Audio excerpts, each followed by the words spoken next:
I am a missing a carpenter, hairdresser, and balcony.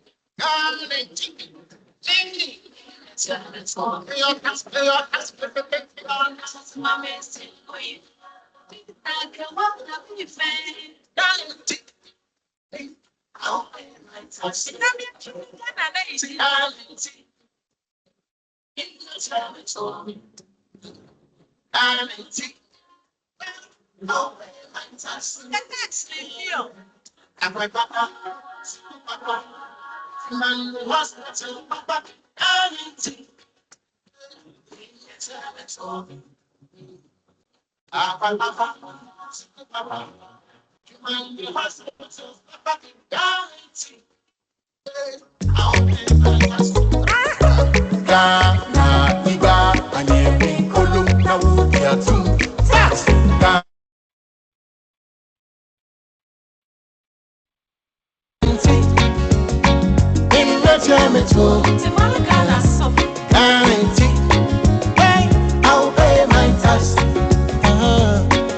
my papa, Suku papa, a human in hospital, papa,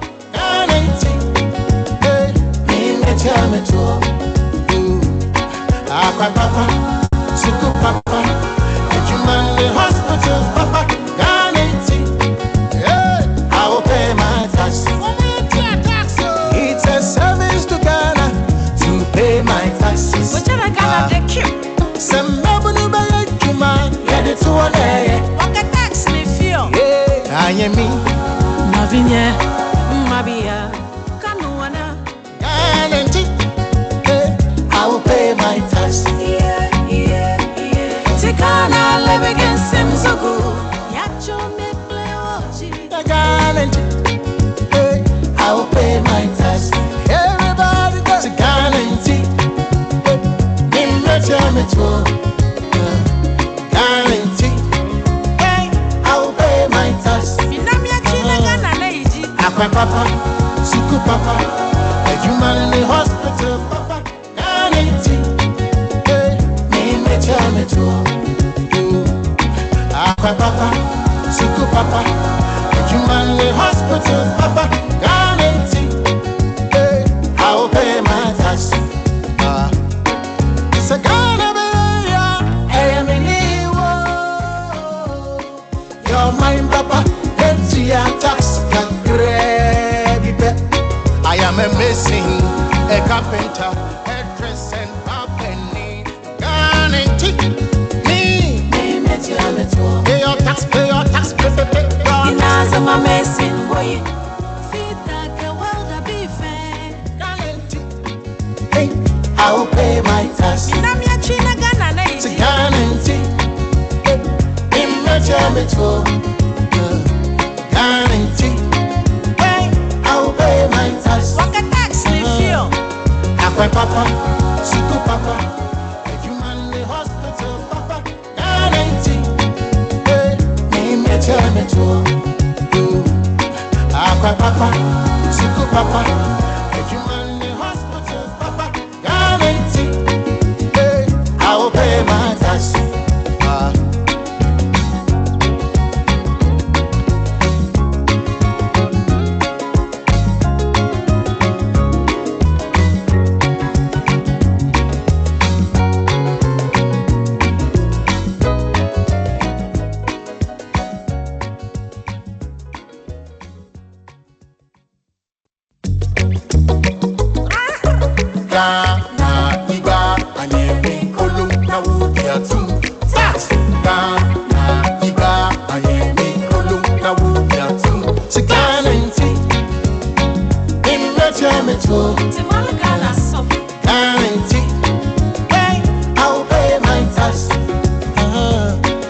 My papa, Suku papa, a human in the hospital, papa, guarantee.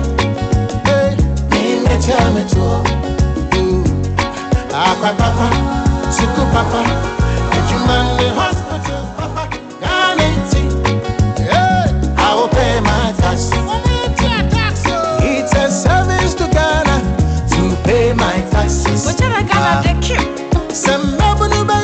juma, yeah, the two on there. Walk a tax me feel. Yeah, I am me.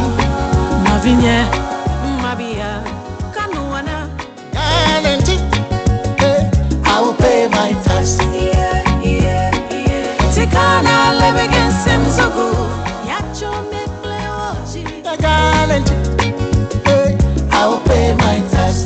Everybody got a guarantee. In return, me too.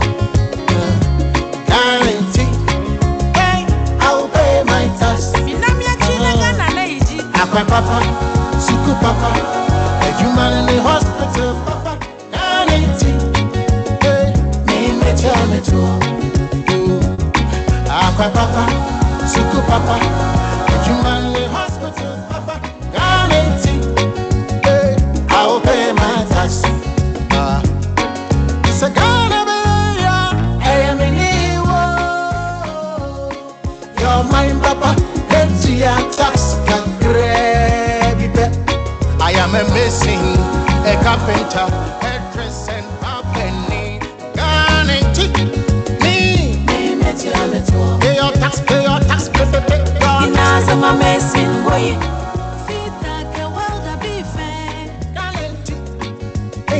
I will pay my tax. Minamia China Gana It's a Leiji. guarantee. In return, me too. Guarantee. I will pay my tax. Walk a tax me feel. Aqua Papa, Suku Papa, a human in the hospital, Papa, guarantee. Me tell me to. Aqua Papa, Suku Papa, a human in the hospital, Papa, guarantee. I will pay my tax.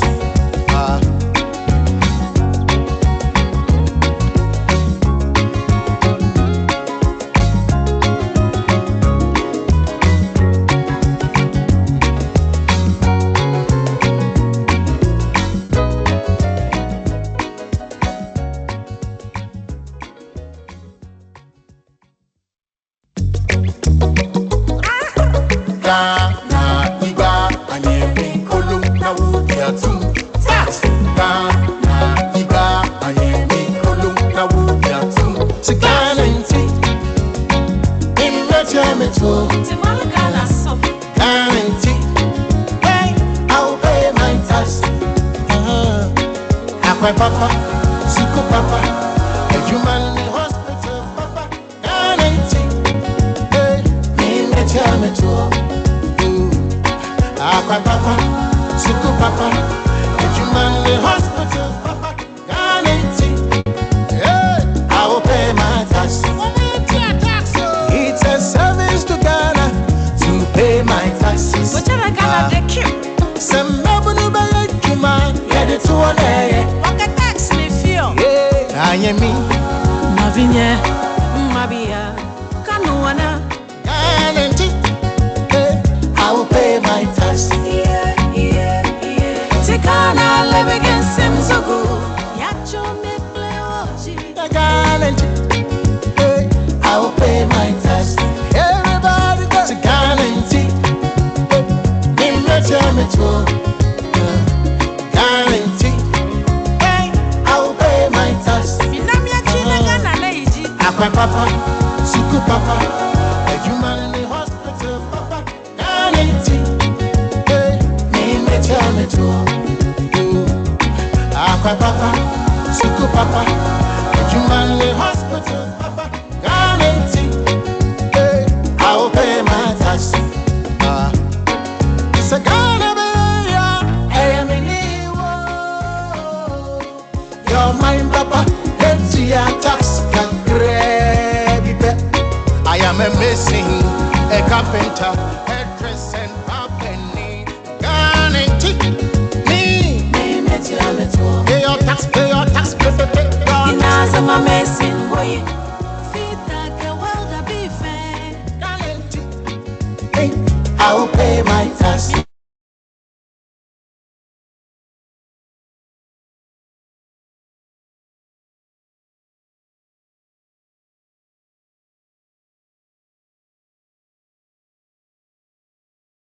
Hello, good afternoon, all. I hope everyone can hear me. You can give me a thumbs up if you can hear me clearly.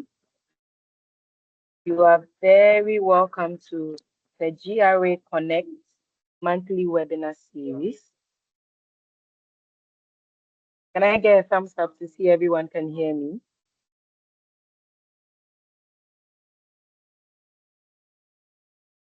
Great. So my name is Annalisa and I will be moderating today. So welcome again to the GRA Connect monthly webinar series.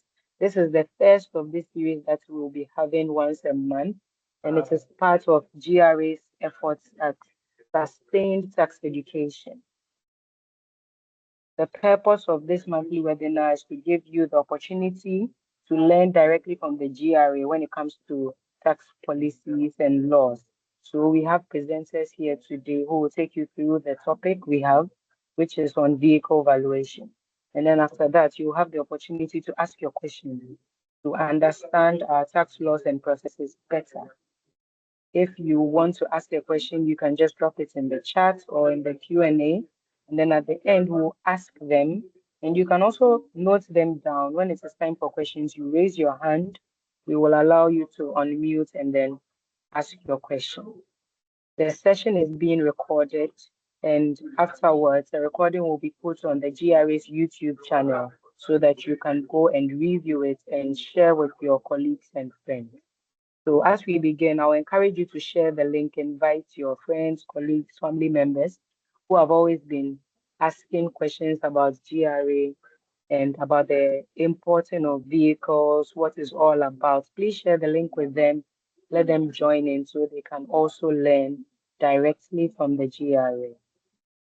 We encourage you, of course, to pay attention, note your questions, and actively engage in the session.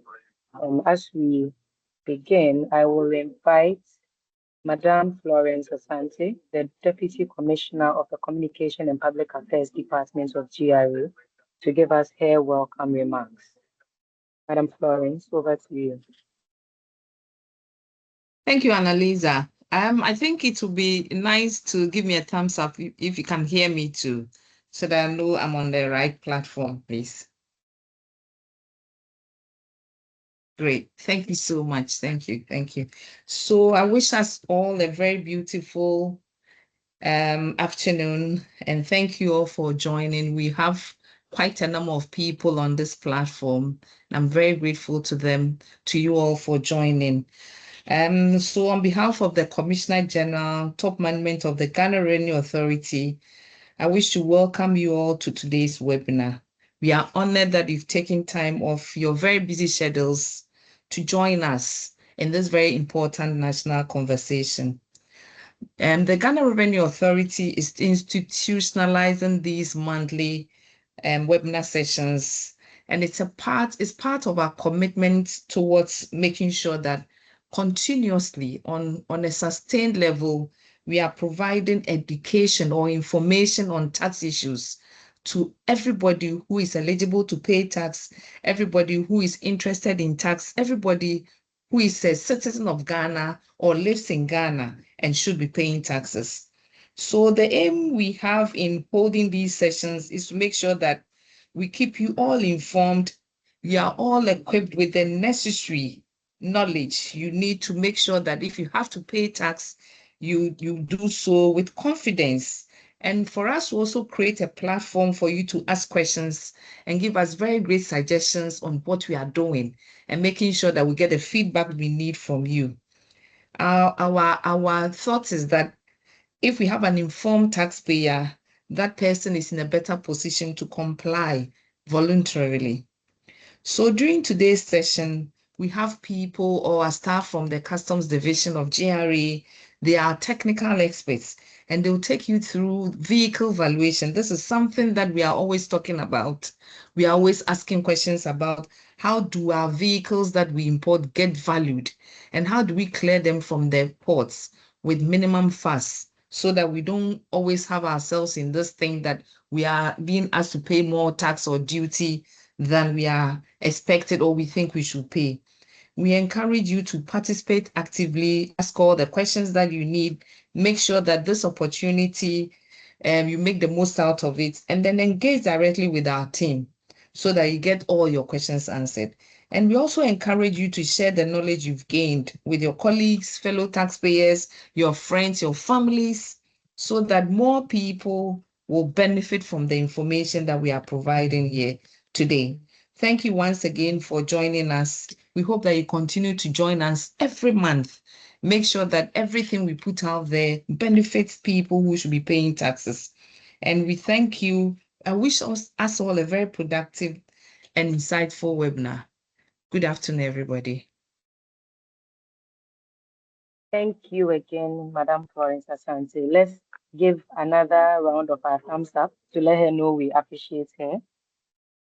So we will just go right in. We have two presenters today from the Vehicle Valuation Unit of the Customs Technical Service Bureau, Michelle Edumenu and David Ajakwa Mensah. So I will hand over to them. They will share the presentation, and then after that, we'll go into the questions. So Michelle, over to you.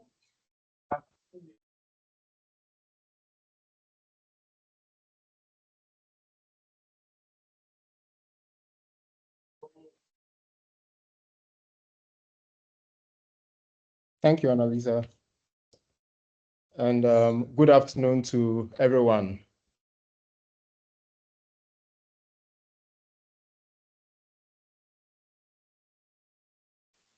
Good afternoon. Yeah, all right. I wanted to know if everyone can hear me. Okay. Yes, we can hear you.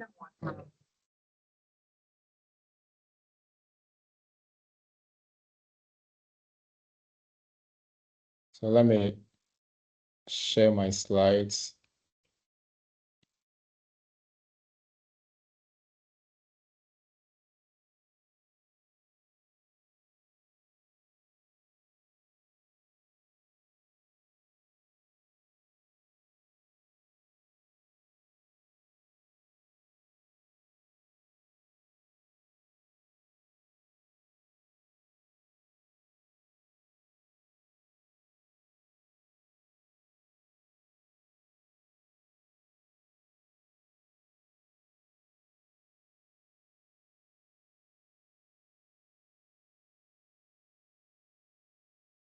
So while we wait for Michelle to share his slides, I'm going to drop a link to our feedback form in the chat. So at any point in time, if you want to give us feedback on this session, you can quickly fill that form. I will also drop the access to GRA's contact call center, contact numbers, email address, and our social media platforms as well in the chat so that you can follow us on social media to be updated on more events like this as we have them.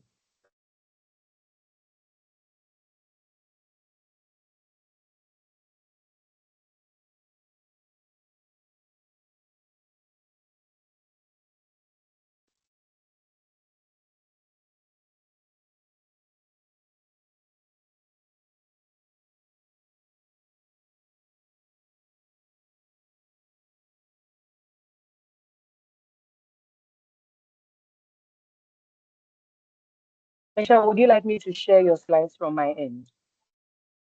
Will that work for you? Oh, okay. All right. All right. Okay. I was having a little challenge here. When I figure it out, I'll take over. Okay. That's good.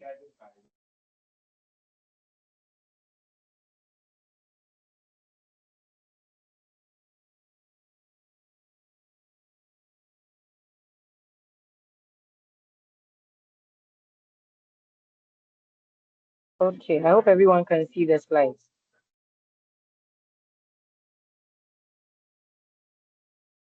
All right. I see the thumbs up. So Michelle, you can go ahead and start. Okay. All right. So this is a topic a lot of us are really interested in. Whenever customs is in the media, customs is on the streets, customs is in the markets, all that people ask about is vehicles.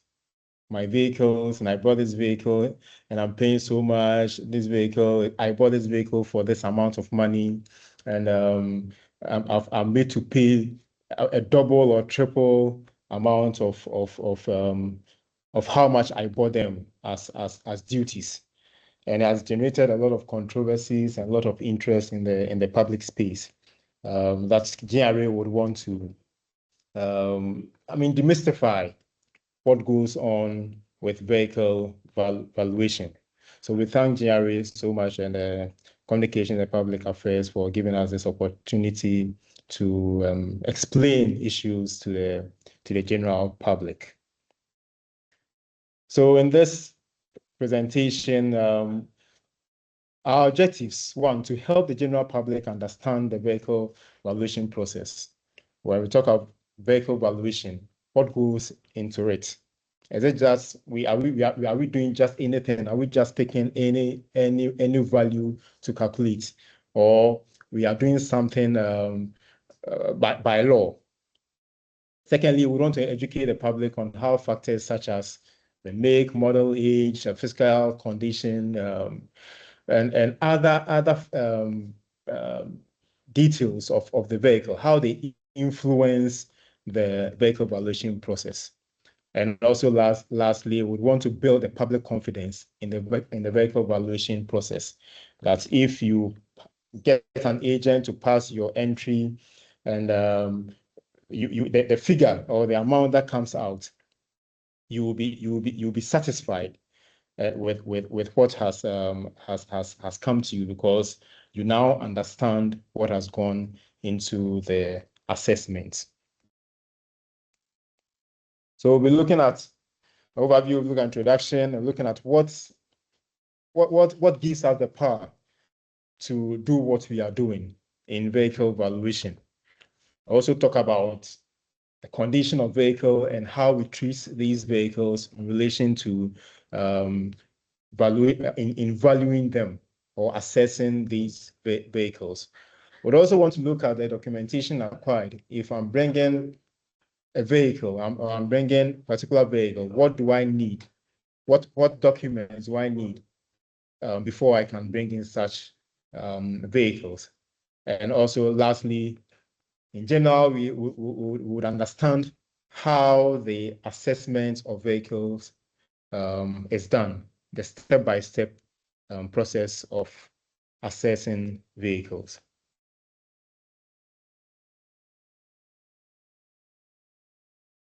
Now, when we say customs vehicle valuation, what do we mean? It is a process of determining the customs value of an imported vehicle for the purposes of calculating the duties and taxes. So it's a process. It's not just doing it anyhow.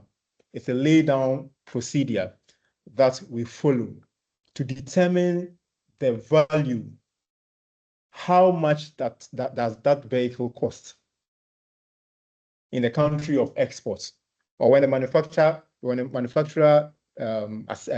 manufactured that particular vehicle, what was the value assigned to it? So we have to determine that so that we can calculate taxes and duties on that. The WTO agreement on customs valuation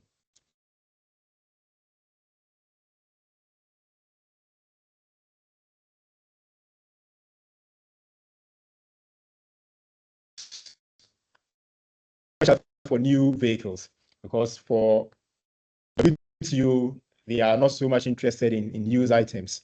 So they have given the individual member states the leeway to find their own methods of determining values for used items. But for new vehicles, they have established rules which is accepted internationally for determining customs value. In the past, we didn't have these rules or these processes in place. So People were bringing in their vehicles. They were under invoicing, over invoicing.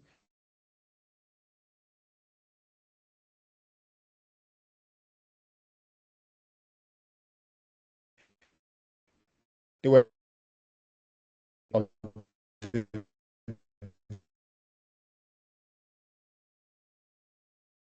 in customs revenue, so much loss of revenue to the state. So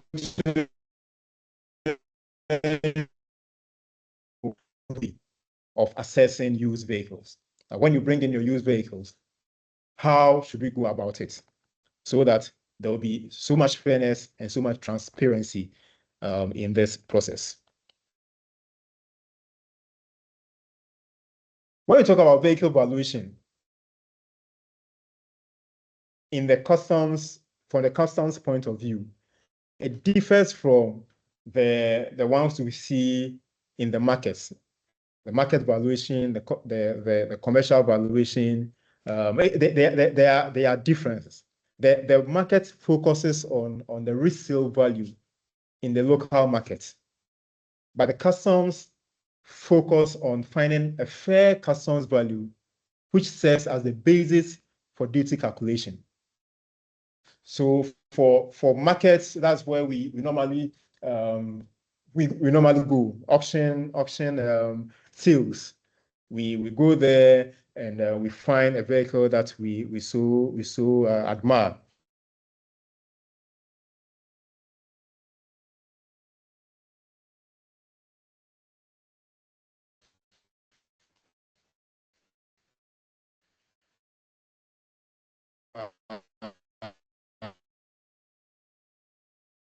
And expect customs to use the amount of money or the value of such vehicles in determining the duties. But customs valuation is different. We are focusing on the value of the vehicle. We'll come to that particular side, and I'll elaborate more on that. So this current system is helping us to prevent losses, so much losses in the system, and to ensure fairness, so that the one who went to the market, auction market, but or two persons went to the same auction market. One got his vehicle for a particular amount, another got his vehicle for another amount, different values. When they come in, we are assessing them using the same process, the same basis of assessment. So this current system is helping us to ensure fairness and also help prevent revenue loss. So what backs us in assessing the vehicles? The Customs Act 2015, Act 891, is the basis of our valuation or assessing vehicles. And also, we have a number of amendments that also support our work as customs officers working on vehicles.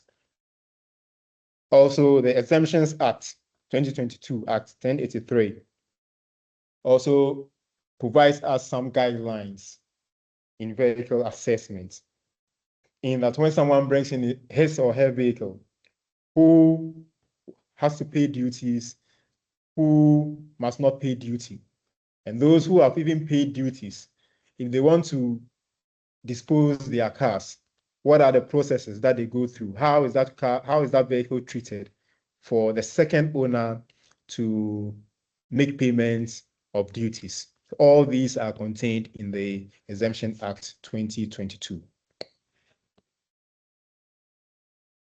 So it comes to the conditions of vehicles. When we talk about vehicle assessments, we are looking at two main conditions: whether the vehicle is new or used. So before any assessment is done, we need to ask, is your vehicle new or is your vehicle used? If it is new, then we have a way of assessing it. If it is used, we have a way of assessing it. For new vehicles, they are assessed using the transaction value. So the WTO, that's the World Trade Organization, provides methods of valuation. And the first method, which is the primary method, is the transaction value method. And if you are assessing new vehicles, that is what you focus first on. And that's the price payable, the price you would pay for price paid or payable. Now the price you have paid, the price you have paid to acquire that vehicle, or the price payable to acquire that vehicle. That's the transaction value. So for new vehicles, the first method is to look at the transaction value. And customs is not obliged to accept transaction values. We would assess it. We would look at it and see if what you are declaring as your value, as the value or the true value of your vehicle is indeed correct or not correct. So this is what customers would look at, take into consideration before accepting your value. If your value does not customer does not accept your value, then there is another method, which is transaction value of identical. So first method, method one, is the primary method, the basis of which we determine customer's value in line with agreements on the implementation of the Article 7 of the GATT 1994. And this is supported by our Customs Act Section 66, which deals with the transaction value. So it says, if you bring in your new vehicle, let us assess it using the transaction value. If customs is not satisfied with the transaction value, then we can move on to the other methods of valuation. So the Customs Act 2015 Act 891, Section 67 and 68 talks about the customs valuation, taking into consideration the transaction method, the transaction method of identical, of similar, then the deductive, compute. It's about 6 methods of valuation. So customs will go through all in order to arrive at the value of your vehicle. But for used vehicles, the Section 60 of the Customs Act guides us in how to assess or value such vehicles. So if your vehicle is not used, we don't even look at Article 60 of the Act. Only used motor vehicles find their way under Section 60. And later, I'll deliberate more on how we value used motor vehicles. So if I should import a vehicle, or even before I even import a vehicle and start all the customs processes, what are the documents that one will need? The control documents, or the primary documents, is the bill of lading or the airway bill.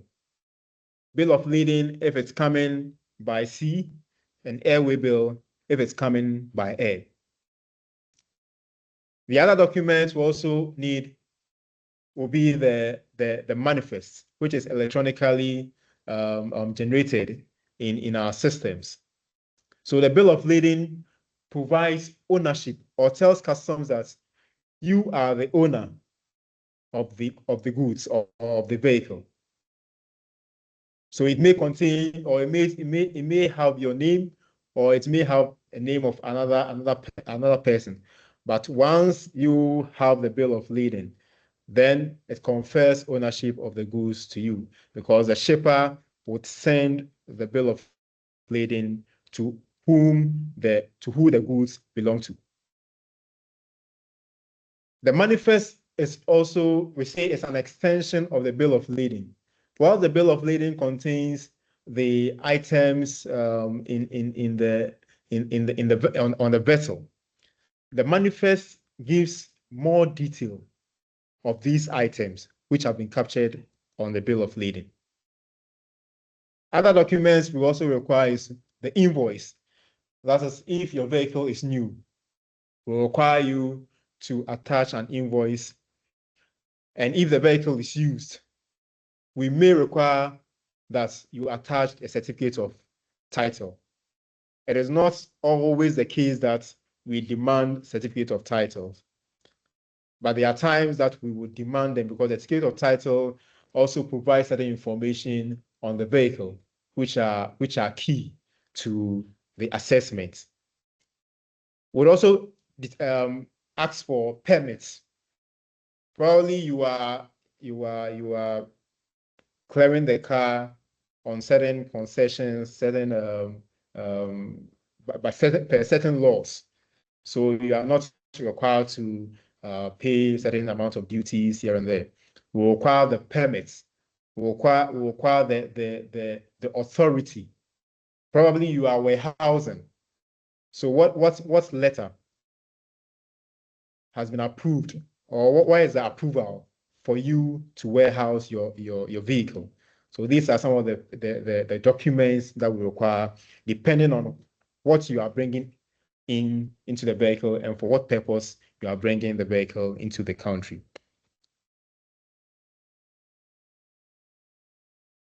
Some of the vehicles are also coming overland. Those who usually import their vehicles through the Eastern Corridor, through the Aflao border or Akanu. What we require is the customs declaration. So when you get to the port, officers will physically inspect or examine your vehicle. There is a form that is provided to you. It's a customs declaration, specifically made for imports overland.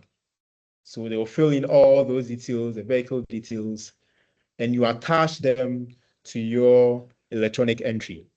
We also require the Interpol report, which is usually attached, an invoice if it's new. Most of the time, importers attach what we call the COTEC documents. Now it's OTEC, that's the revenue, the Togolese Revenue Authority assessments of that particular vehicle. They attach that document as well. So for just a recap, so for documents or for vehicles being imported overland, you need a customs declaration, very important. If the vehicle has a way bill too, you would have to attach the way bill. You need the Interpol reports. You need the invoice if the vehicle is new. You attach all these. You give all these documents to your agent or representative, and they will pass an electronic declaration, and this will come to the vehicle valuation units under the Customs Technical Services Bureau at the Customs headquarters. So when this electronic declaration is filed, the first point is the classification officer, who also serves as a document verification officer, vets all documents that you have attached, also checks the details of your vehicle, the make, the model, the age, the engine capacity, the fuel type, the body type or the vehicle type, because all these details have influence or have an effect on the assessment of duties. So the officer would have to make sure all these details are correct.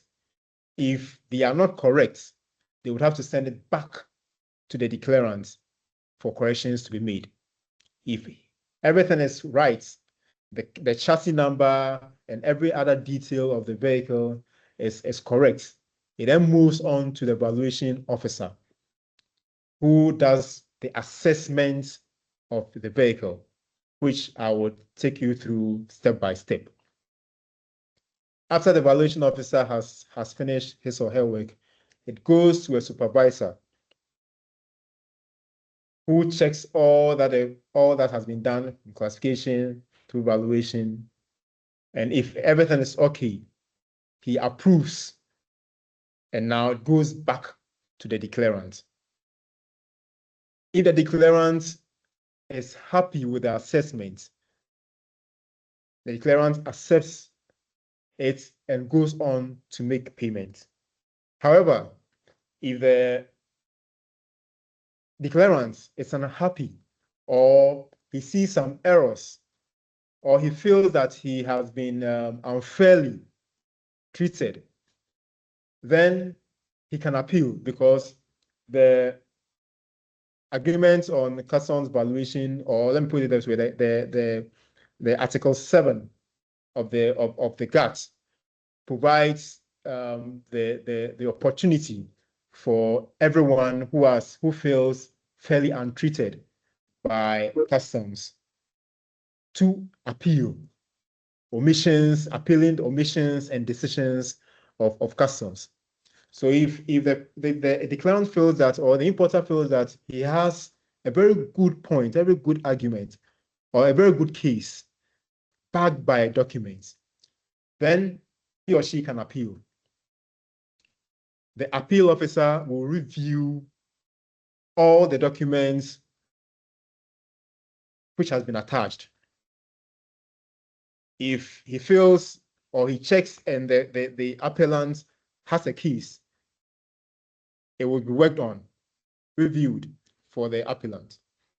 But where the appellant has no case, then his claim will be rejected.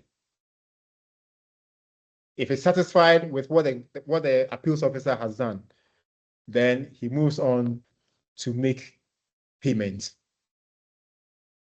So this is the flow chart of what happens at the vehicle valuation unit. Someone may ask, okay, so the appeals officer has rejected my appeal, but I'm still not satisfied. Then we would have to move to a higher body, an appeals body. Currently, there is an appeals body within the authority where complaints can be escalated to if you feel you have been unfairly treated within this first line of appeal.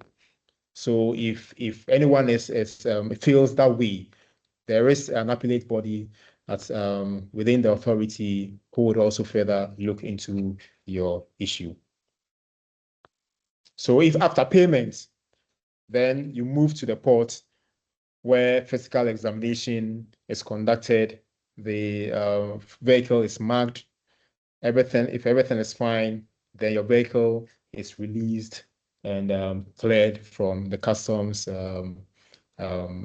territory, from the port, and you go on to do your registration at the DVLA. So the procedure for duty calculation. How is duty calculated?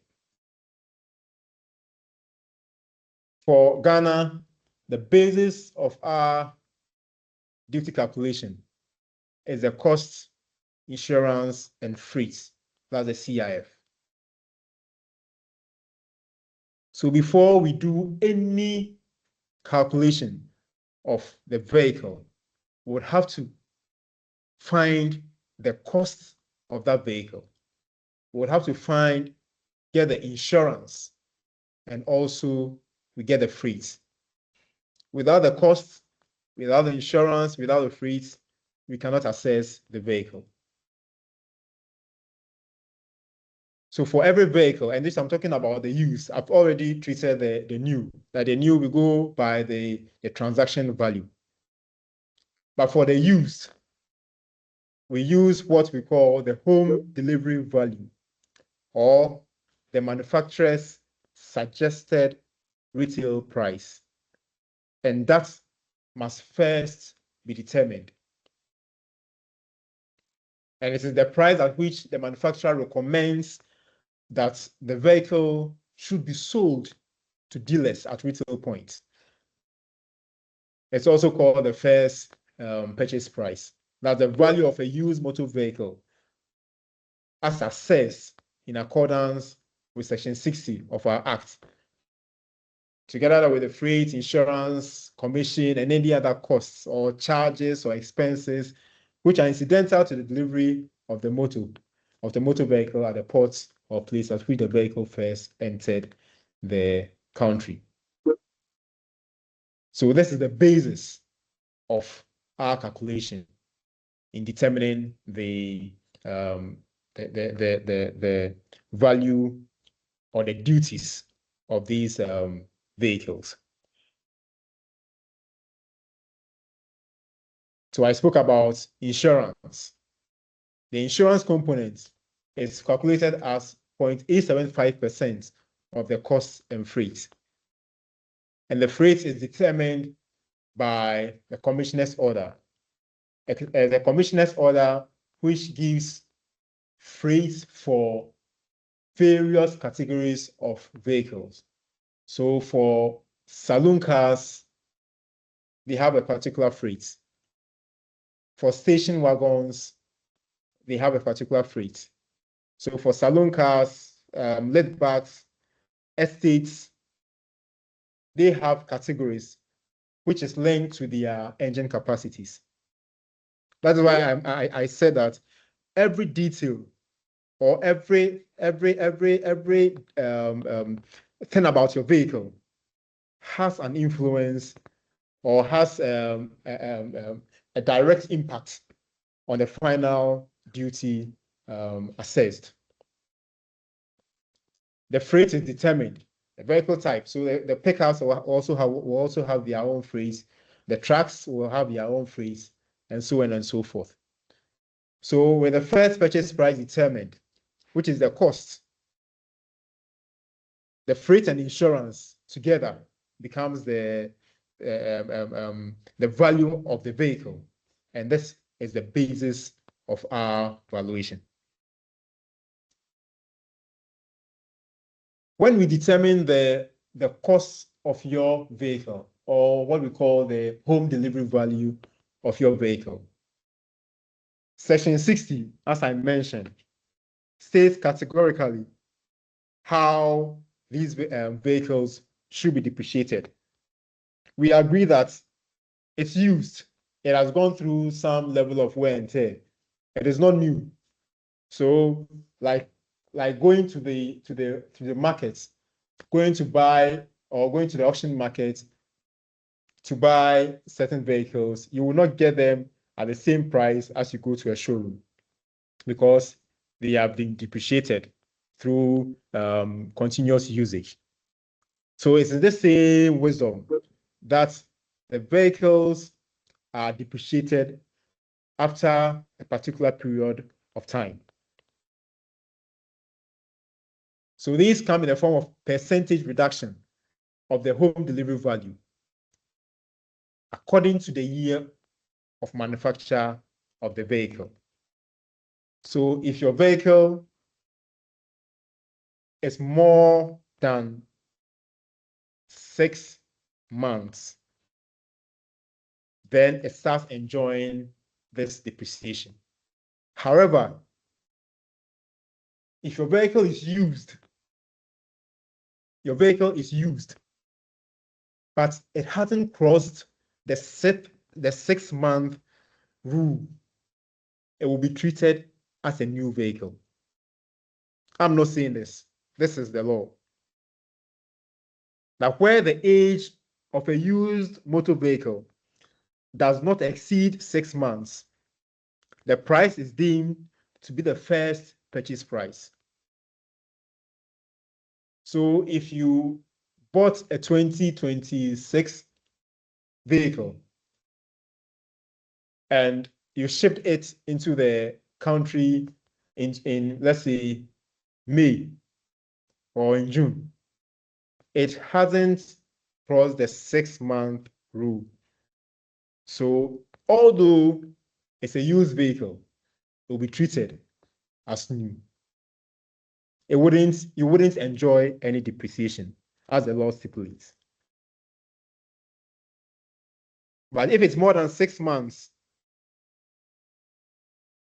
but not more than 1 year, there are categories which would see very soon. If it exceeds 6 months, but not more than 1.5 years, they said the price is deemed to be 85% of the first purchase price. If it exceeds 1.5 years, but not exceed 2.5 years, the price shall be deemed to be 70% of the first purchase price. 2.5 years, but does not exceed 5 years, 60%. But if it exceeds 5 years, then your HDV will be slashed by half, and your FOB or the cost will now be half the price of, or half the cost of the original price of the vehicle. So this is how the depreciation works. Due to the years of usage, wear and tear. So the law gives this breakdown, so that the more years the vehicle has spent or has been used, you get more depreciation. Then the penalties on importation of overage penalties. In Ghana, if you import a vehicle which is more than 10 years, the law says you should pay penalties on them. So the counting from the year of manufacture, if your vehicle is more than 10 years, it will start attracting overage penalties. And this is also clearly stated in the law. The overage penalties are categorized into motor cars, commercial vehicles, namely bus, coach, or van, and a commercial vehicle, namely truck, lorry, tipper truck. So these are categories, and all of them have their percentage of penalties, and the percentage are of the CI value. So if your vehicle is 11 years old, it exceeds 10 years, but it doesn't exceed 12 years. Probably you brought in a saloon car, which exceeds 10 years, but does not exceed 12 years. Probably a 2015 saloon car. Then you will have to pay an overage penalty of 5% of the CIF value. That's the cost, insurance, and freight. You are paying 5% penalty on that. So this is the schedule of the overage penalty. So you find it in section 57 of the Customs Act. So with the motor cars, if it exceeds 10 years but not exceed 12 years, you are paying 5%. If it exceeds 12 years but not 15 years, you are paying 20%, and so on and so forth. Same for the commercial vehicle, namely the buses, the coaches, or the vans. 2.5, 10%, 20%, 50%, where it exceeds 20 years but not exceed 25 years. Same as the commercial vehicles, namely truck, lorries, and tipper trucks. These are their penalties, 5, 10, and 30, depending on their age.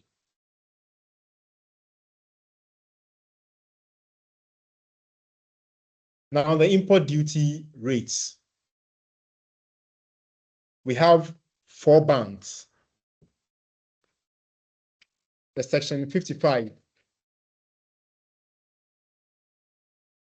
of the Customs Act says that anyone who imports a motor vehicle into the country would have to pay import duty, any other imports prescribed by law.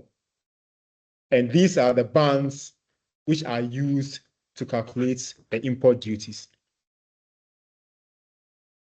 They are calculated based on your engine capacity, your fuel type, and even your vehicle type.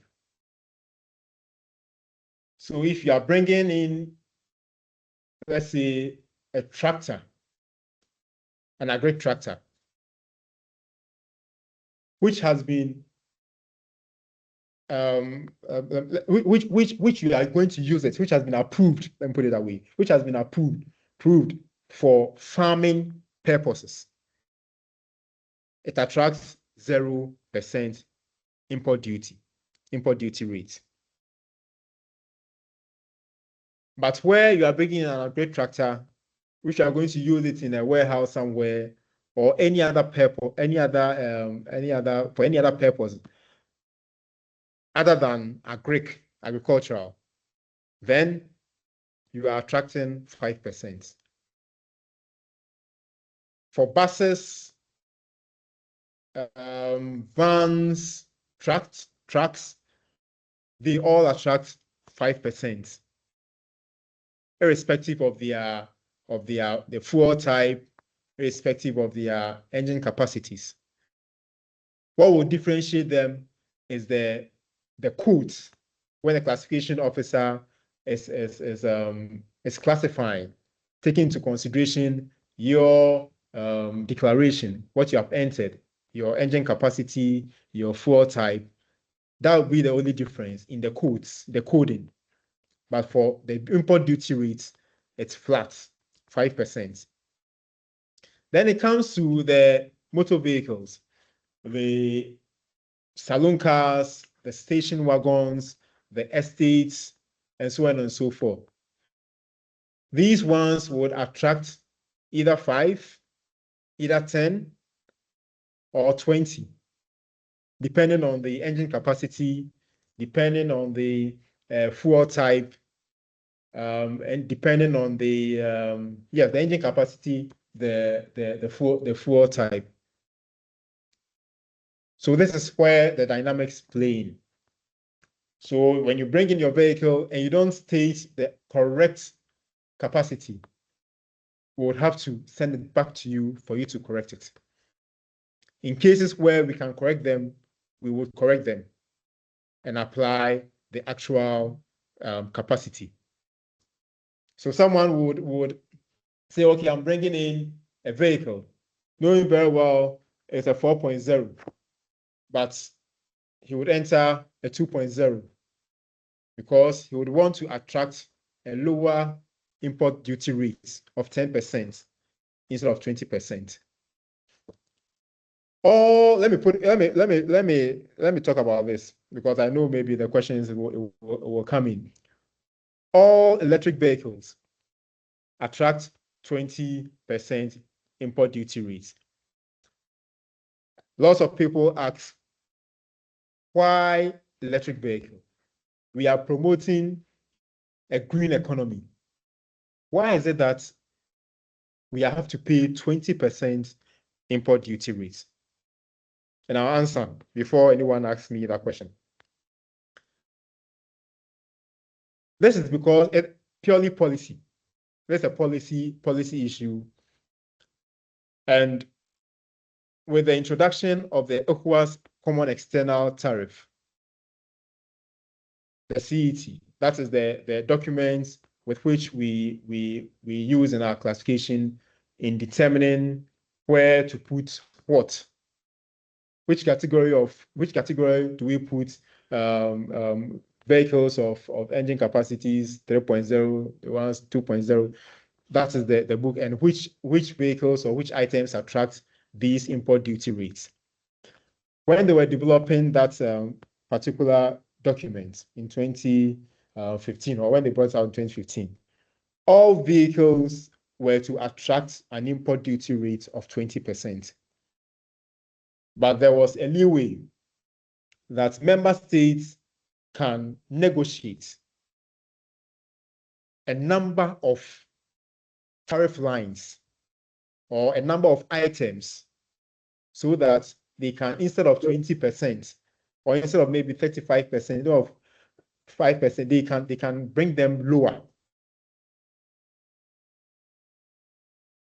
Electric vehicles, talk about hybrid vehicles, we're not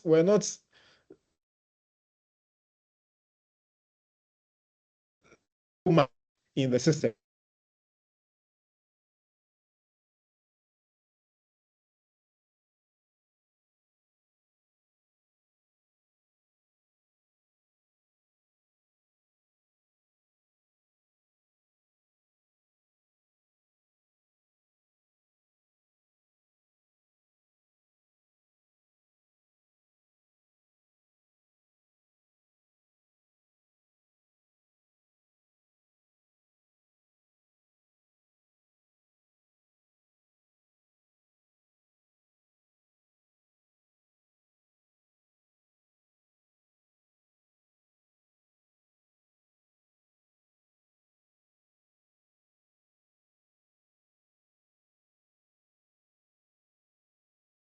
Hello. So please, I'm taking over from where Michelle ended. I think he's having network challenges. So the electric vehicles during that conference, attention wasn't given to the electric vehicles and then the hybrids, because during that time of coming to terms with the fixing of the import duty rates or the tariff codes, attention wasn't much given to it because there weren't many in the system. So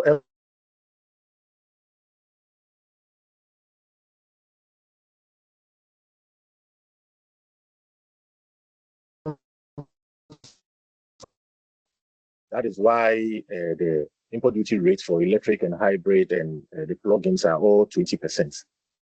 So it's a matter of national policy. But I believe with time, and as we all know that electric vehicles or plugins or hybrids are becoming more, they are green fuels and all that.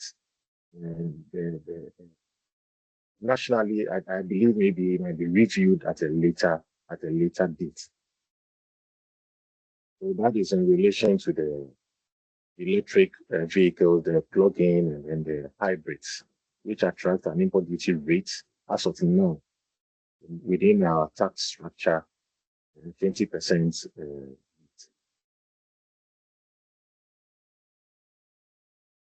Here's the next slide.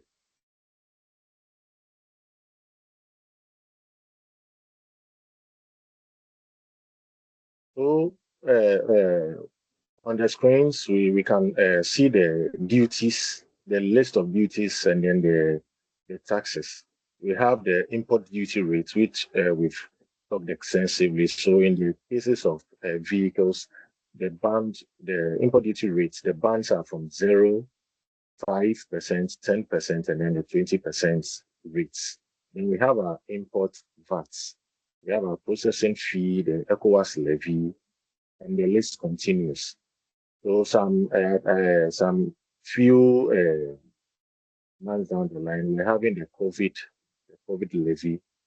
It has been taken, and it's as a result of a national policy. Prior, it wasn't there, but the exigencies of the moment got it in, and now it has been taken off. So all these tax handles and then the levies and duties are as a result of national policy.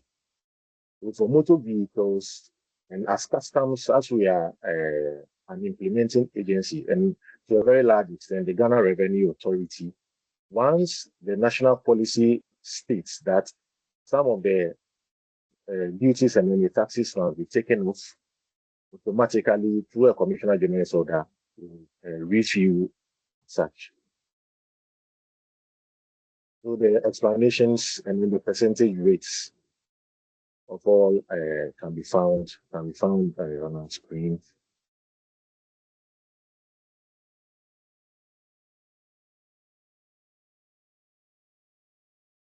So these are points to note that every figure is calculated from the CIF, which is the tax base. The tax base or the basis for computing the duties and taxes on motor vehicles imported into Ghana or tax generally. We emphasize on the CIF, which is the cost. You add it to your insurance and then you add it to your freight. So just as my colleague said earlier, vehicles imported into the country come via three avenues. We have those vehicles coming via the sea, we have those coming through the airports, and we have those coming overland.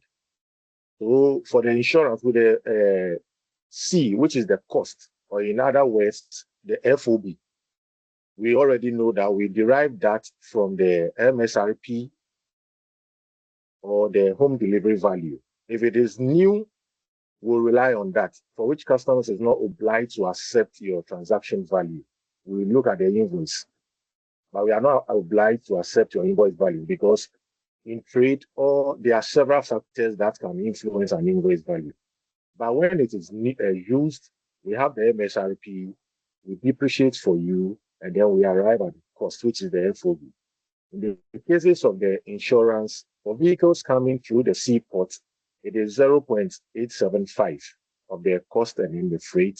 And for vehicles coming through the airports and overland, it is 1% of the cost and freight. For the freight, like my colleague said earlier, it's computed by a commissioner general's order, which spells out the body type and then how much freight vehicle is supposed to pay. So the basis for computing taxes, duties in Ghana is the cost, insurance, and freight, and not what you paid for the vehicle. Several of these are not GRA charges at all. We collect them for DVLE, the Ghana Health Service, the Ministry of Trade and Industry, cheapest authority. So all the tax items and then the duties and then the levies are all spelled out on your declaration. So you can easily ascertain how much you are paying for what. And when you pay attention to the declaration, you realize that all the fields have been numbered from 1 coming down. So you can, I think, field 43, which is not on the slide, but when you get a customs declaration for motor vehicles, you can ascertain the rates. So if your import duty rate for a vehicle you imported, for instance, a Toyota Corolla, which is a 1.8 engine capacity, you realize that the import duty rate will be 10%, the VAT will be 15%, and all will be listed there for you to. So we move on to the next one.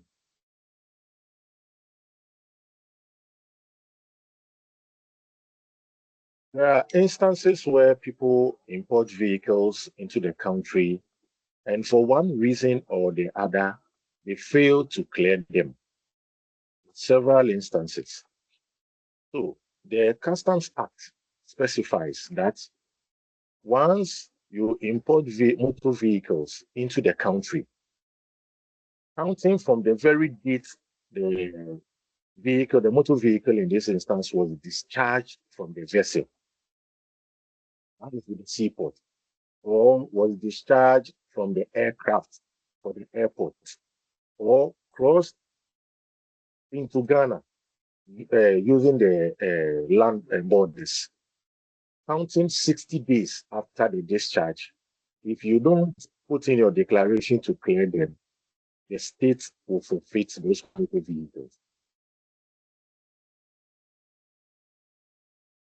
So you have 60 days within which to clear your imported motor vehicles. Once you fail, and that 60 days from the date of, at which it was discharged elapses, the state forfeits forfeit those motor vehicles. And so to avoid all these delays that many people or many of our stakeholders complain about, to a very large extent, we would encourage our stakeholders, one, to first know and the custom agent you are procuring his or her services, to know his acumen, how versed or how well they know their jobs. And then you need to take advantage of the pre-arrival system. You must not wait for the vehicle to arrive before the processes of clearing begins.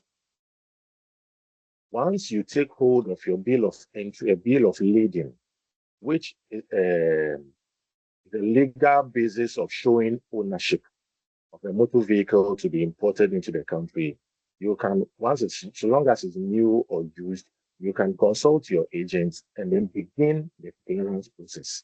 And just as we saw in the previous slide, it will go through the system. It's normally in two phases. The documentary side will be done by CTS, that's the Customs Technical Services Bureau, the Customs Headquarters, for the duty to come in. Once the duty comes and you are satisfied, you accept and proceed to the next phase, which is the clearance process, which could either happen at the thermal ports or the Takrady ports, that is for the seaports, or the international airports for airports, overland, which could be any of the regions we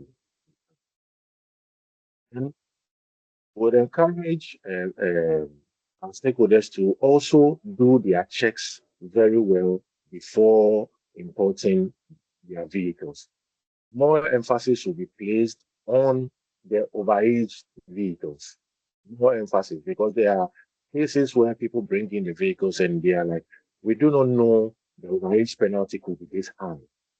So we entreat all and sundry to know the ages of vehicles they are importing. But point to note, there are some vehicles that do not attract overage penalties. Not all vehicles, motor vehicles in this instance, attract overage penalties. We have the special purpose vehicles. Those vehicles do not attract overage penalties. So this is the reason. The primary focus of motor vehicles is for the transportation of goods and persons. This is the principal functions of motor vehicles. One, to transport persons or to transport goods. So if you take your passenger cars, you realize that it transports what? Persons. If you take the trucks and then the pickups and then the vans, they are meant to carry goods. These are the two principal functions of motor vehicles.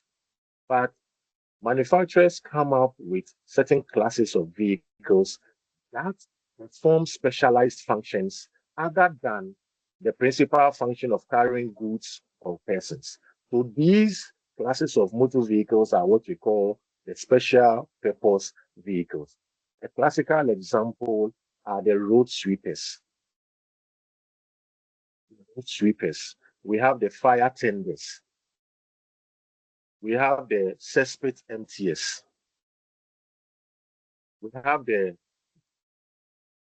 mobile drilling derricks, or what we call the drilling vehicles. To mention a few, all these vehicles do not attract overage penalties. And within the customs clearance process, we seek to promote accuracy, fairness, transparency, and consistency. So vehicles that are imported, so long as they all have the same or similar attributes, more likely the duties, the final duties and taxes will be the same, holding all other things constant. Because the main determinants of the variation in the duties to a very large extent depends on the exchange rate. All things being equal, the higher the exchange rate, the higher the import duties, the lower the exchange rate, the lower the import duties.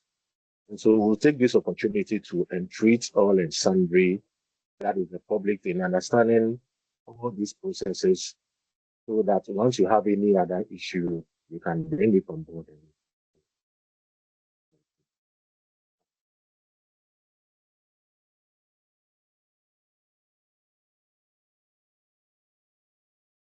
So this Thank on your you screens, so you can much. find the toll-free numbers and the contact that you can make. Once you have any issue regarding the importation of your vehicle, you can come through these channels and all your questions will be.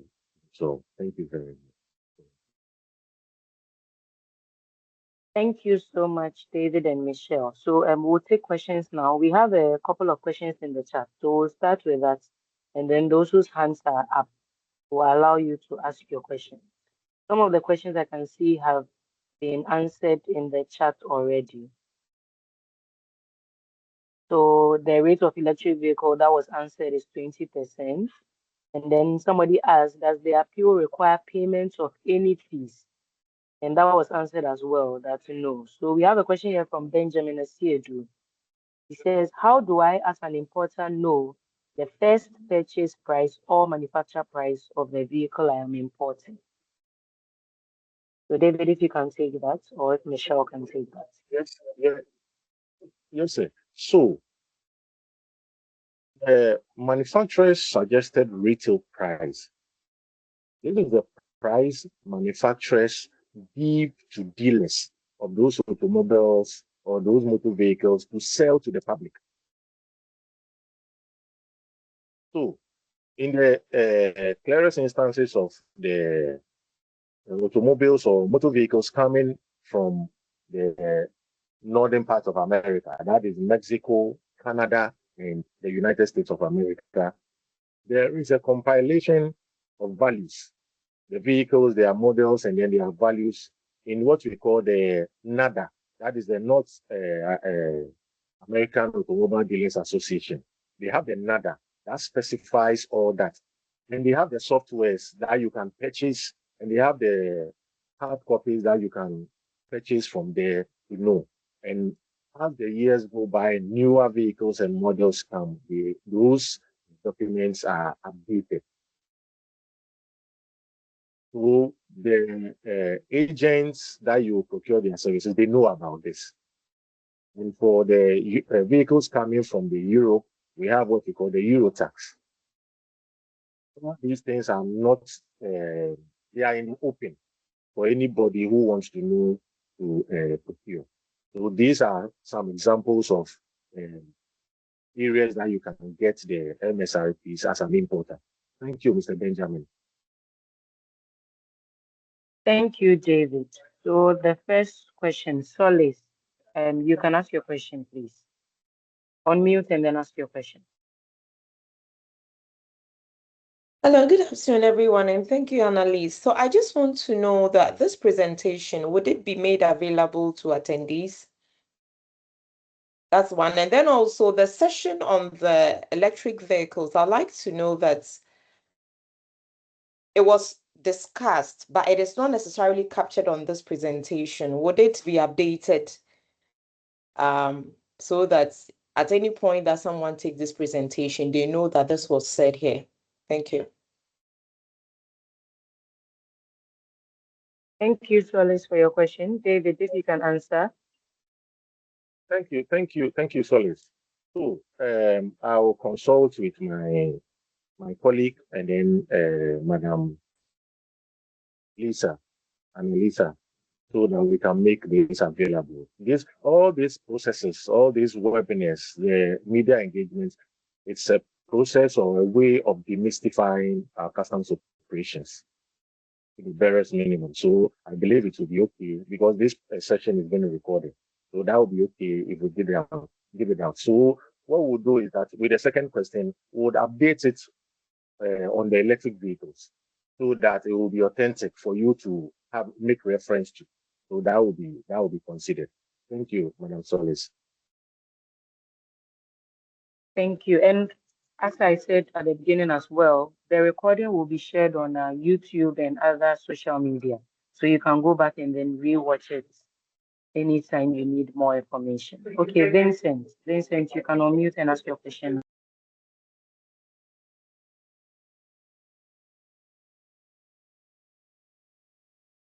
Vincent, can you hear? Yeah, this Okay. Ernest. Yes, Yes. my name is Vincent. Ernest. I'm an international freight forwarder by profession. And let me commend my brothers for their intuitive and penetrating presentation, and especially the moderator. In fact, they've done well. And we are looking forward to see this. Where I also disagree with them, I cannot disagree with them because when it comes to policy, it's something that it is not within their jurisdiction or domain. But upon my research and my studies, I have realized that when it comes to EV vehicles, even though it's a policy embodied by the ECOWAS, WCO controls or regulates all the customs body in the world. And everywhere in the world, EV vehicles, hybrid vehicles, plug-in vehicles are 0 to 5%, never 20%. It is something that I'm even trying to petition the president, because when it happens like that, importers and traders are cheating, which is not good, because we live in competitive markets and customs are there not to collect only revenue. Their mandate is also to facilitate trade. So if you don't look at this, it means we go in the ditch, which is not the best, because the EV vehicles are these days coming. So it's very difficult for we to keep bandits on the 20% rate. It is not the best. So we should look at it in the broader perception, not only this. But I know because it's not your jurisdiction, they cannot do that.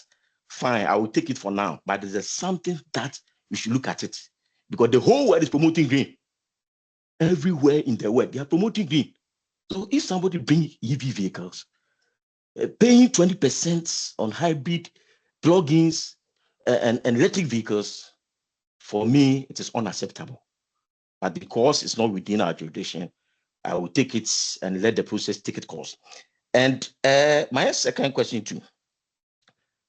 I was in Rotterdam and I realized that we went for a meeting and I realized that Ghana and Nigeria are leading stolen vehicles, which at the end of the day is tarnishing the international image of Ghana. Fine, maybe customs wouldn't be aware, but it's tarnishing our image. It was just recently that Nigeria took the position back. You see that Nigeria will be first, Ghana will be second, Ghana will be first, Nigeria will be second, which is not the best. So I'm pleading if custom can also take this into consideration. And there are some freight forwarders that they are endowed in this. If custom can also help to permit them on board to give education on that, I would be grateful. May the good Lord be with us all. Thank you. Thank you so much, Ernest, Ernest. for the feedback. Thank you. Yes, thank you, Ernest, for the feedback and the suggestions. We'll take them. And Vincent, if you are available now to unmute. Okay, let's allow Henrietta upon. Henrietta.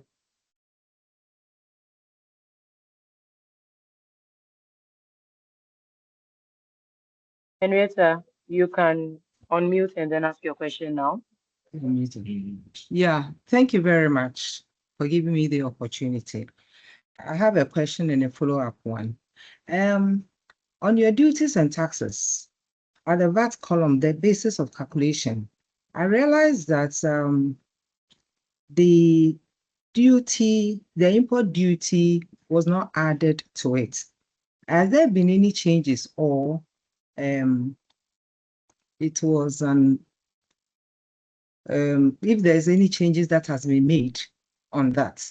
Because when you look at the imports VAT calculation, you have a 15% plus 2.5 NHIL, and then the 2.5 get fund. So I know normally the duty calculation is added to it to get the VAT calculation. That's the first question. My second question has to do with the electric vehicles. Is it a flat rate of 20% or there are certain types of vehicles that has a different rate, or is it everything similar? For example, for a van, does it also has a flat rate of 20%? My third question, if you allow me, it's on temporary imported vehicles. Assuming a vehicle has been imported temporarily into the country and it needs to be rectified, for example, for diplomatic reasons, which they have tax exemptions on. I noticed that whatever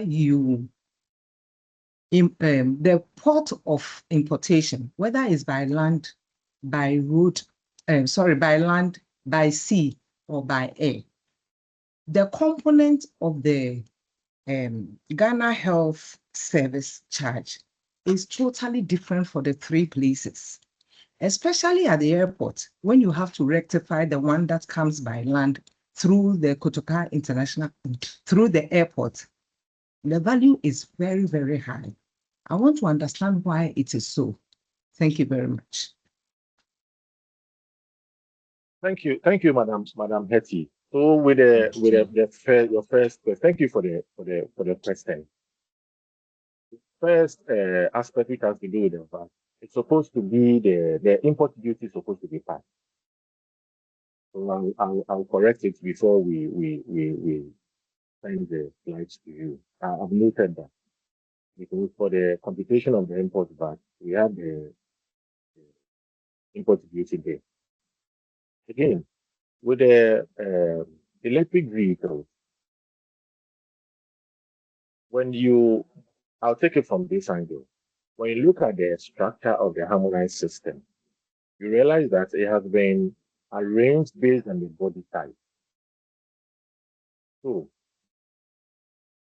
once an electric vehicle is can be the body type is either a van or a truck, we don't consider it to be a 20% rated because the body type itself is telling that it's used for commercial activities. So such class of electric vehicles will be 5% import duty rated. But the 20% have to do with the passenger vehicles. Once it falls under 8703 as a passenger vehicle, then it's all whether it is pure electric, whether it is hybrid, whether it is plug-in, they will all be 20% import duty rates. But once it is a truck or a van, which falls under 8703 or 8701, we'll consider that to be because of the body type. So those ones will be 5%. So if you are importing a van, which is 5%, which is an electric, or you are importing a truck, which is an electric vehicle, the import duty rates would always stand at 5%. And then with your last question concerning the temporary imports with regards to the Ghana Health Service charges, I don't have much knowledge on that now. I'll pin it down, and in subsequent, I will reach out to you as to why the differentials exist, especially with the airport being high. I'll do that, please. Thank you very much. Thank you so much, David. So we have some questions in the chat. Let's try and answer those as well. That somebody is asking, Michael Apia is asking, if a container contains about 4 cars, is it possible to pay the duty for one of the cars and clear it separately? If a container has 4 cars, is it possible to pay duty for one of the cars and clear it separately? And then also, how? So, David, you answer Michael's question, and then we'll take another one.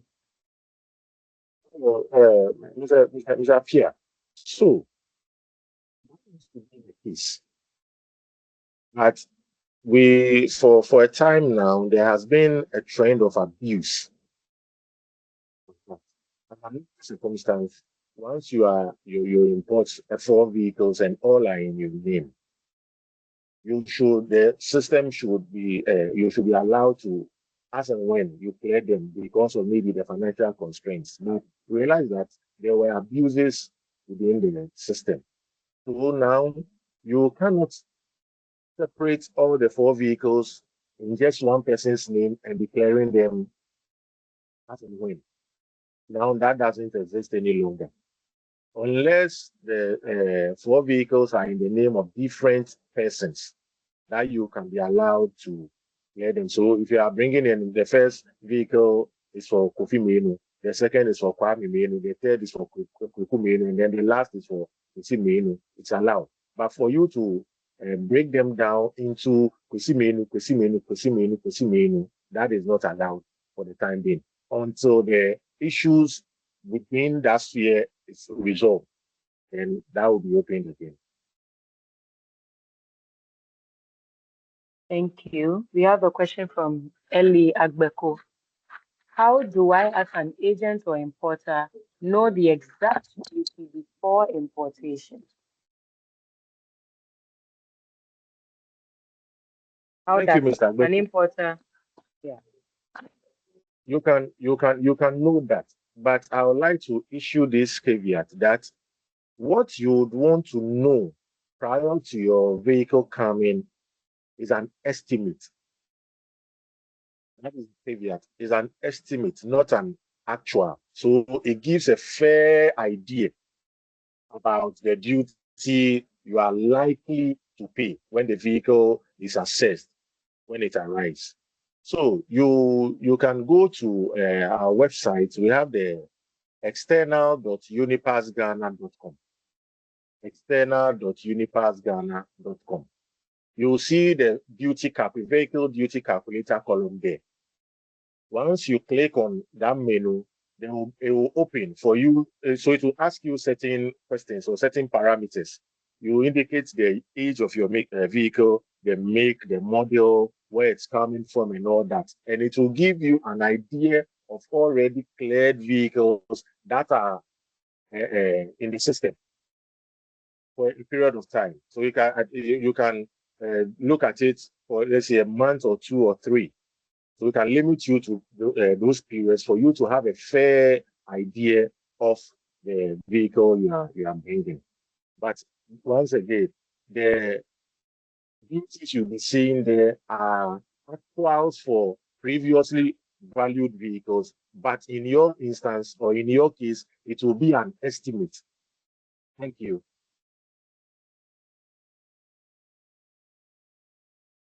Thank you, David. We also have a question here. It's asking, Derek Nee Kwate Kwate says, do we need to pay VAT and import duty on cars manufactured here in the country? So cars that are manufactured in Ghana, do they attract VAT and import duty?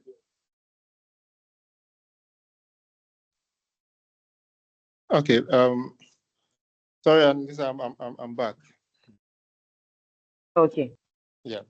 So cars manufactured here, they are under a particular policy, the Ghana Automotive Development Policy. So these vehicles come in as kits. They come here and get assembled. When they are coming, they don't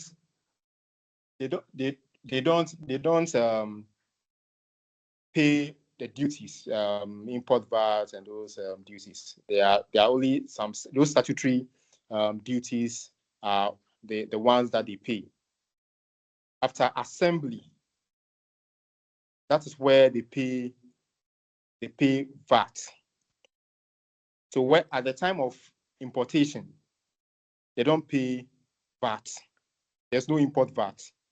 It's only the statutory duties or taxes that they pay, the ECOWAS, the AU, special import levy, and there's another one that they pay. Everything is zero. But after they have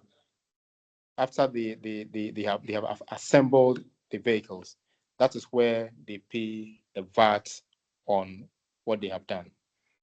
So at the time of import, no VAT. but after assembly, yes, they do pay VAT. Thank you, Michelle. Peter Arthur is asking, concerning handling charges, do we have a specific rate for that? Oh, handling charges, that one has gotten nothing to do with customs. That has gone to do with the port authorities, GAPOHA. Hello? Hello. The handling charges is with GAPOHA. So it has gotten nothing to do with customs. Thank you. Trisha is asking, so let me give two questions and then you can answer them together. So Trisha is asking, how do these locally manufactured cars get their chassis number? And then Henrietta is asking, how do you get MSRP for electric vehicles to help determine an estimate of duty payments? Okay, for the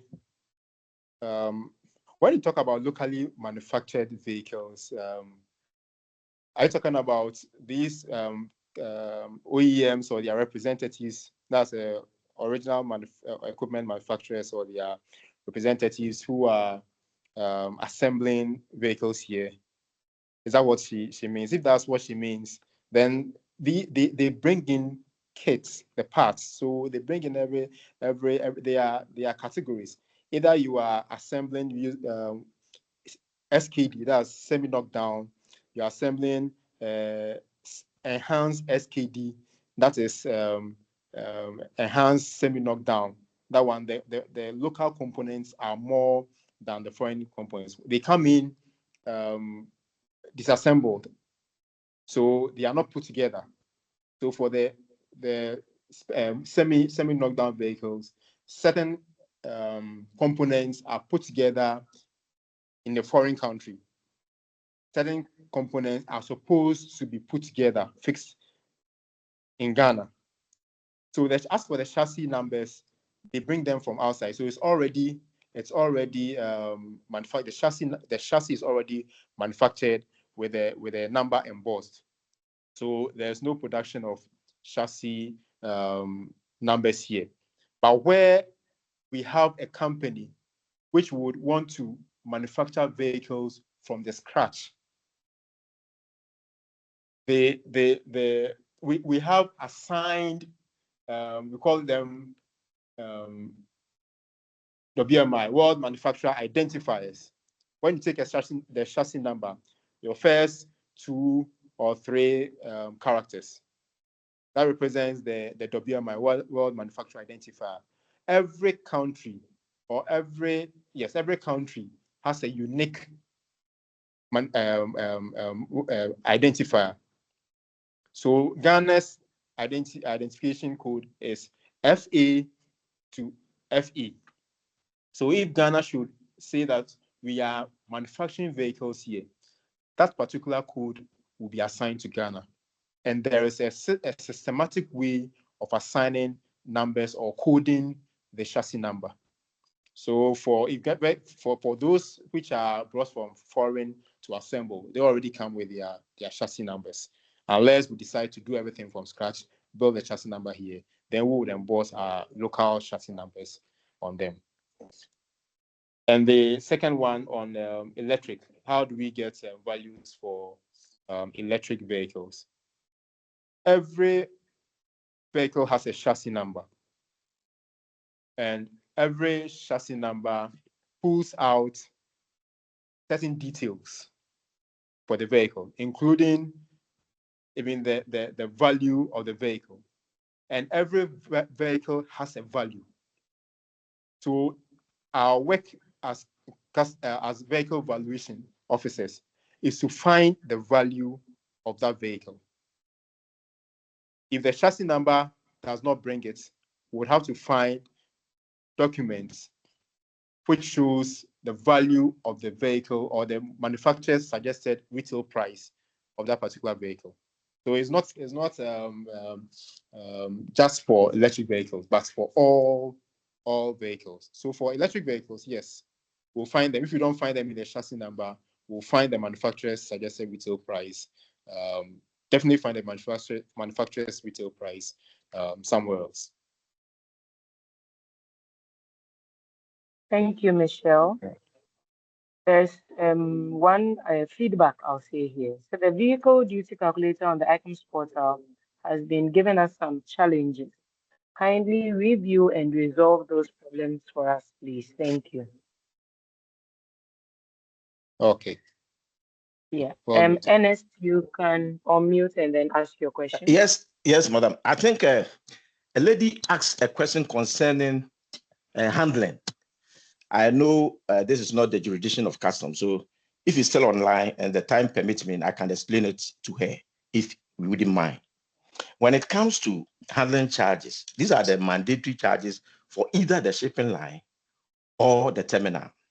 And normally, they charge based on the method of shipment. The method of shipment is being either ro-ro, containerized, or by air. But in Ghana, air is not common. We normally do either containerized or ro-ro. When it's ro-ro, we have a mandatory charge to the shipping line, which will go either Grimaldi or its agent. These are mandatory. And then when vehicle transported to GPHA or any terminal, then it means you have to assign to pay the GPHA charges. So these are mandatory. When the time stipulated elapses, then it means you are going to pay rent. So the difference between the GPA charges, which is the handling, the shipping line charges, which is also the handling, then the rent charges, which is after certain days. If the same vehicle is in container and also go beyond the stipulated charges, then it falls under demurrage. That is where you pay the excess on the container. So these things are different. When you take the same cargo out and you didn't bring it as expected time, then it moved from demurrage to detention. But normally, people interchange it, they misinterchange it interchangeably, but it is not the same. So we have difference between detention, demurrage, handling, then rent. So these charges are mandatory, except the demurrage, whereby you are able to clear it on time, you are free from it. Rent, when you are able to clear it on time, you are free from it. But when it comes to the handling, these are mandatory. Thank you very much. Thank you, Ernest. Thank you for that. Henrietta is asking her, she says her question wasn't answered clearly enough for her. Said, I need to determine an estimate for my clients for electric vehicles, which I cannot find on the vehicle duty calculator on ICAMS. So what can I do to determine that? She was the same person who asked about the chassis number on the electric vehicles, and the MSRP actually. so Annalisa, the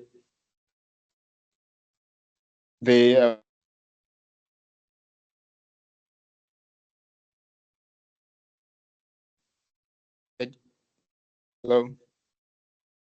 Yeah, hello, Michelle. You are Hello. breaking a bit. Okay. Yes, we Oh, can hear all right. you now. The duty calculator on the on ICOMS is just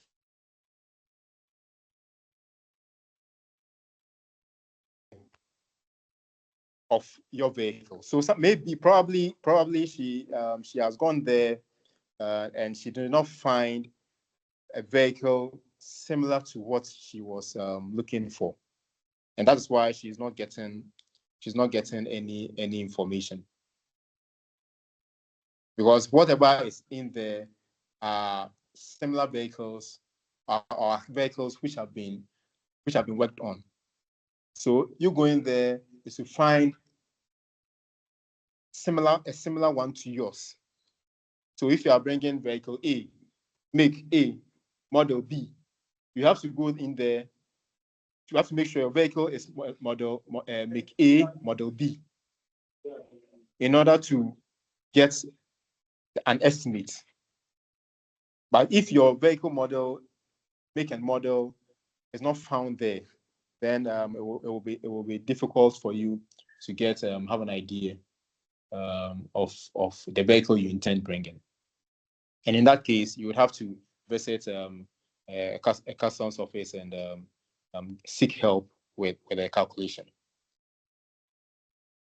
Thank you. So, Henrietta, I think that's the best thing you can do. Visit an office and then you'll be assisted. Joseph AJ, please unmute and then you can ask your question. Okay, thank you very much. I joined pretty late, but I just want to ask a question. I don't know if that has been mentioned already. Aside the GRA clearing charges, I want to know the other related charges at the ports. So a friend recently imported a car, and the charges was a bit, I don't know, a lot of charges. So you pay the GRA clearing, and you pay shipping line. You pay shipping line, and there is another one, GPHA charges. I want to know what goes into these charges if you have the answers. Thank you. Yes, I think I explained it earlier, but I don't know, maybe you weren't on board then. When it comes to shipping line charges, these charges are mandatory. When the vehicle is containerized, it means you pay to either the main shipping line or the GPHA. When it is ro-ro, it means it's in a single form. The vehicle wasn't in container as at time it's shipped. So in this case, you still pay the shipping line. But normally, ro-ros are agents. Grimadis are agents for the ro-ro vehicles. So you pay the handling charges there, then you go to GPHA, then you also pay the handling charges there. So these are mandatory. Where it's beat intelligence is where you allow the vehicle to stay at port for a certain period of time. Then it will move from the handling, then to rent. So these are the things. So I advise people to do the clearance as soon as the vehicle come to the port or come to the terminal. So these are the technicalities. Because if you are not careful, you ask, why handling charges? Why GPHA handling charges? And why rent? The rent is not mandatory. The rent happens only when you leave the vehicle for a certain period of time.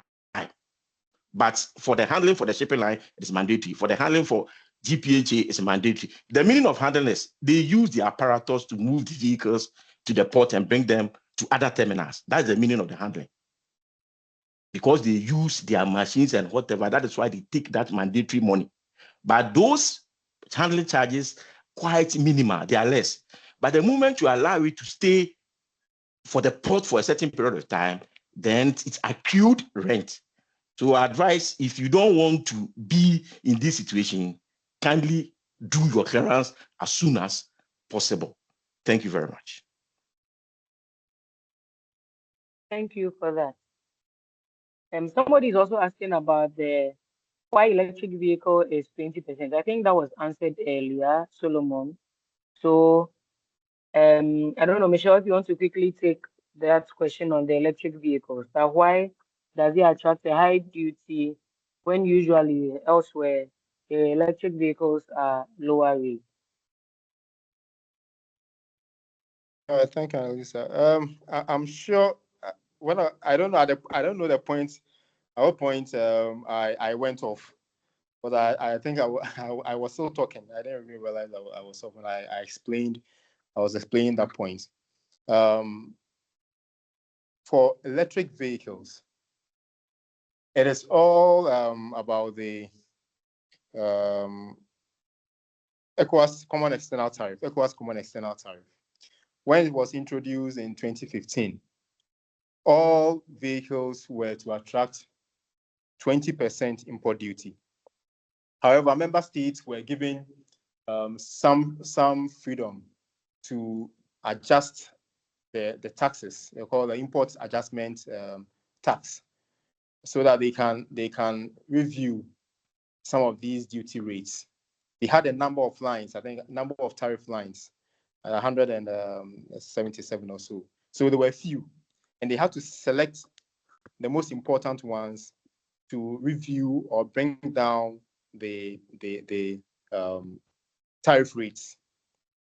And as of 2015, 2014, 2015, I mean, the electric vehicles and hybrids were not a talk of town. Not really anything people really were even important.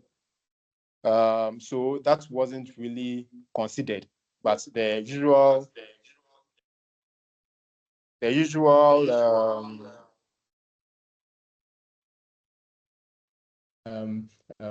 petrol ice vehicles. That was what was most important.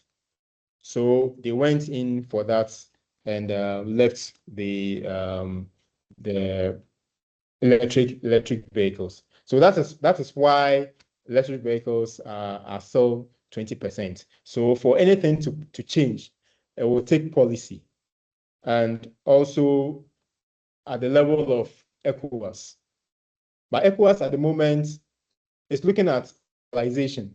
So if you are rather bringing in the kits, or you want to assemble these electric vehicles in the country, for example, in Ghana, then you are looking under the Ghana Automotive Development Authority, you are looking at enjoying certain freebies, a lot of freebies, just paying certain statutory taxes. But you bring the kits in at 0% import rate, duty rate. So they are looking more to industrialization than people bringing in the finished product. So that's the basic reason electric vehicles still remain at 20%. It goes way back to 2015 when the CET was being developed, and that wasn't taken into consideration. So if anything should change now, then that conversation has to begin from the ECOWAS level. Thank you. Thank you for that, Michelle. I think most of our questions have been answered. Okay, we still have a couple here. And Peter Arthur is asking, what about payments of evaluation fees? And Daniel's question is, please, I want to know, why do officers at Tema Station always argue with duties smaller in the process of examination? I don't know if the question is clear to you, Michelle. Yes, it's that question. I think it's clear.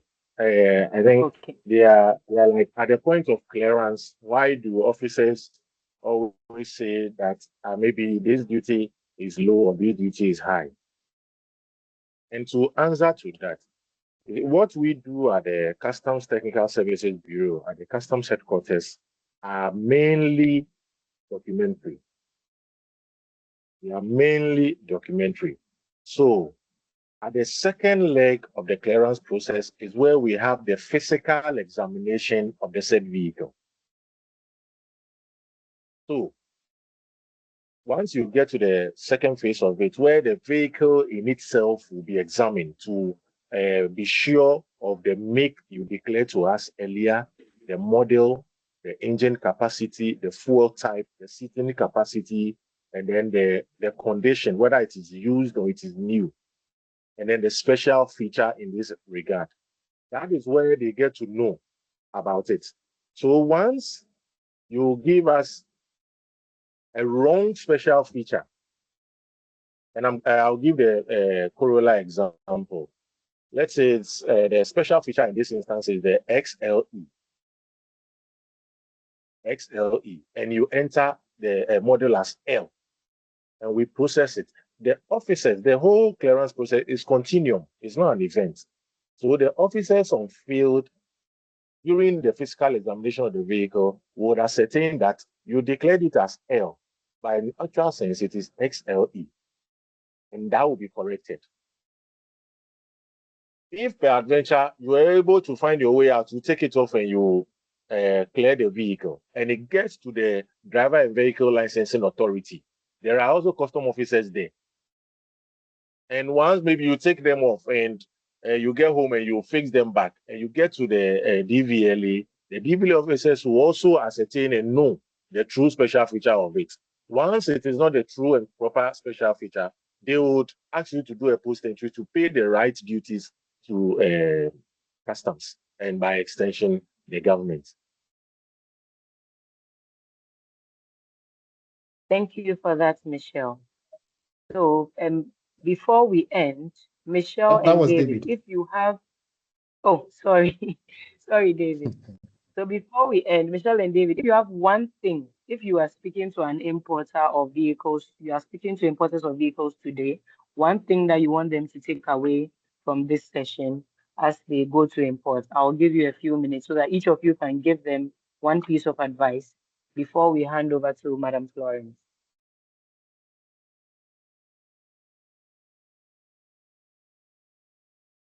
So All right. Michelle, you can go first, Yeah. or Okay. David. Yeah, Michelle. Okay. One thing I would say to our importers is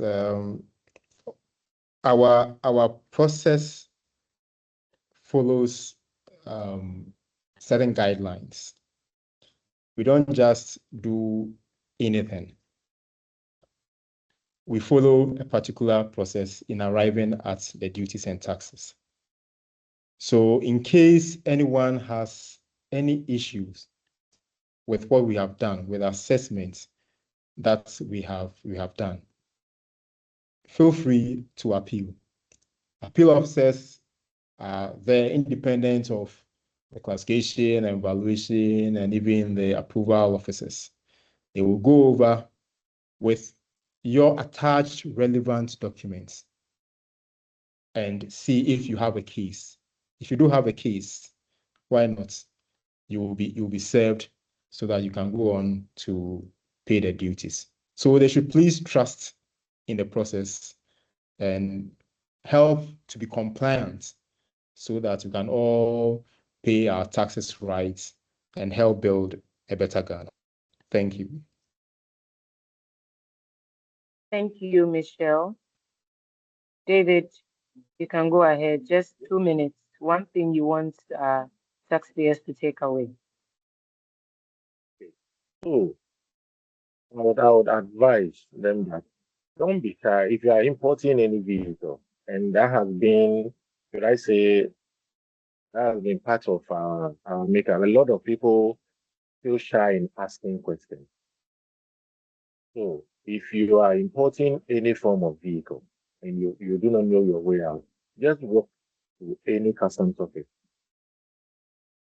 and request that you would want to have an idea about this vehicle. This is what you want to import. You want an idea about the duty rates, whether an overage penalty can the vehicle can attract an overage penalty or not, whether these vehicles are allowed to be imported into the country or not. So I would encourage listening public to first. Then the next aspect is that know who you deal with. Know who you deal with. The agents that you would want to work with, know them. And the third aspect is that don't handle cash to anybody you do not know. So once the duty comes out and you request for the declaration and you are given, you just walk into any bank in the country to make your payments and then take the receipts. But I would advise that don't give the monies to the agents in the name of he or she is going to pay for me if you have trust issues. But once someone that you can trust, well, that is the relationship you may have with him or her. But if you are not too sure about it, take hold of the declaration, get to the bank. You'll request for certain particulars and details on the declaration. Then you make your payments there. Thank you very much. Thank you very much, David. As you can see on the screen, I have shared our social media platforms. GRA has several social media platforms. Please do also follow us on social, send your messages, and your questions will be answered as they are being answered now. We also have our toll-free number, 0800 900 110. It is also in the chat, and I will share it as well. And other contacts, our WhatsApp numbers, our emails are available. So this is not the end of the tax education. You can always reach out to us and we will answer your questions. Like I said at the beginning, the recording will be on our social media, on our YouTube, and we will try and make the slides available on our website as well. on our social media so that you can take that information and then learn from it. So thank you so much to everyone for joining. I'll hand over to Madam Florence Asante to give us her closing remarks.